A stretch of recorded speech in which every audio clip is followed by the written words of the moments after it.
હવે રાણી રાણક દેવી 800 વર્ષ પહેલા અહીંયાની રાણી કેમ બની? તો કહેવાય રાણી રાણક દેવીનો જન્મ થયો હતો સિંધ દેશમાં.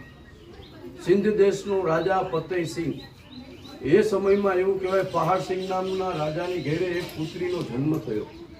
જેમ આપણી ઘેરે જન્મ થાય છે તો આપણી છઠ્ઠિયું થાય, બ્રાહ્મણ આવે આપણી જન્મ કુંડળી જોવે, તો એ જમાનામાં પણ એવું થતું. એવું કહેવાય છે પહાડસિંહ નામના રાજાની ઘેરે પુત્રીનો જન્મ થયો ત્યારે બ્રાહ્મણે તેની જન્મ કુંડળી જોઈને એટલું કીધું કે મહારાજ, આ પુત્રી જેના ઘરમાં જશે તેનું ધનોત પનોત નીકળી જશે. યાદ રાખજો પોઈન્ટ. શું કીધું?